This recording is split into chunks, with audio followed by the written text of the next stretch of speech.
चला नहीं बैठता पर और एक भी इन्होंने जुल्म धक्के किया, नहीं थे यार, इन्होंने जुल्म किया। ऑर्डर भी है और कोर्ट का ऑर्डर है, आप ऐसे नहीं करें। इन्होंने बदमाशी की है।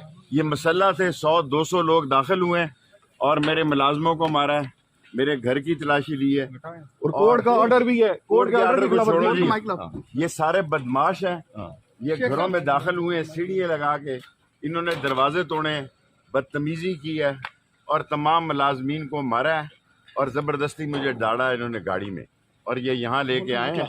और आज ही जस्टिस क्या नाम था उनका, ताहिर औरंगजेब साहब, मियां गुल हसन औरंगजेब साहब। नहीं मियां ताहिर साहब ने मेरी जमानत ली। बिल्कुल सर। और उन्होंने कहा 6 तारीख को आईजी पेश हो और ये SHO ये शोकाज भी उन्होंने नोटिस का टाउट है बड़ा, ये सारा नवाज लीग का टाउट है और ये नवाज लीग ने इसको लगाया। यहाँ राना जो है सनाउल्लाह ये सारे काम करा रहे हैं, सारे घर के दरवाजे तोड़े हैं, खिड़कियां तोड़ी हैं और इन्होंने बेतहाशा मारा मुलाजमों को और ये उठा के लाए हैं।